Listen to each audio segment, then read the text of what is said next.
नमस्कार, Maharashtra viral news चॅनलमध्ये आपलं स्वागत आहे। पाहूया यवतमाळ जिल्ह्यात उमरखेड शहरातील ताजा घडामोडी। उमरखेड जनशक्ती पॅनलच्या नगराध्यक्ष पदाच्या अधिकृत उमेदवार सौ तेजश्री संतोष जैन यांच्या प्रचाराला झुंजावत सुरुवात। भारतीय राष्ट्रीय काँग्रेस, शिवसेना, उ-भा-ठा आणि विदर्भ मराठवाडा विकास आघाडी प्रणित उमरखेड जनशक्ती पॅनल 13ही प्रभागातील उमेदवारांच्या प्रचारासाठी एकत्र आले।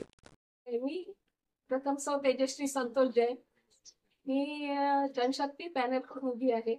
सर्वसाधारण जनशक्ती पॅनल हे सर्वसाधारण म्हणजे जनतेचं पॅनल आहे आणि आम्ही सर्वसाधारण सर्व लोकांकडून उभे आहोत की बाबा हे जनशक्ती पॅनलला मतदान करतील आणि आम्ही हे धनशक्ती नाही जनशक्तीचं पॅनल आहे।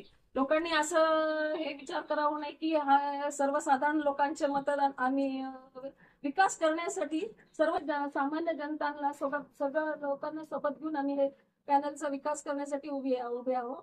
आणि प्रथमतः लोक म्हणत आहे की विकास केलेला आहे हे साधारण सर्व विकास बलाढ्य लोकांच्या घरापर्यंत गेलेला आहे, सर्वसाधारण जनतेपर्यंत कुठलाच विकास झालेला नाही।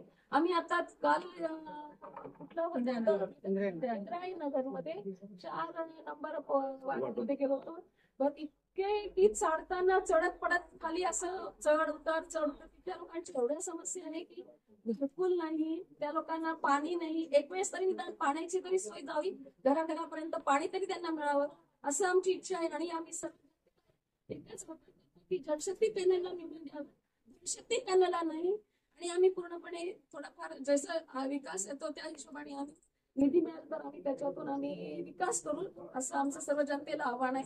जनशक्ती पॅनलचं पाडून आम्ही जनशक्ती पॅनलला निवडून देण्याचं आव्हान मी प्रभागातील जनतेसमोर या भागाचा विकासाच्या दृष्टीने रस्ते, नाल्या, स्वच्छतेचा विषय या सर्व आणि या भागाची सर्व मला समस्याची जाण आहे, त्यामुळे आम्ही या पूर्ण प्रभागाच्या पूर्ण समस्या आणि पूर्ण भाग परिचित आहे। पूर्ण भागात कुठल्या समस्या आहेत त्याची आम्हाला माहिती आहे आणि आम्हाला जनते निवडून दिल्यास नक्कीच या भागात आम्ही पूर्ण प्रभागाचा आम्ही नक्कीच विकास करू। यावेळी साहेबराव कांबळे, तातू देशमुख, नंदकिशोर अग्रवाल, संतोष जैन, सुभाष दिवेकर, गोपाल अग्रवाल, गजेंद्र ठाकरे, प्रकाश शिकारे, बाळासाहेब नाईक यांच्यासह शेकडो पक्षाचे कार्यकर्ते प्रचार दरम्यान उपस्थित होते।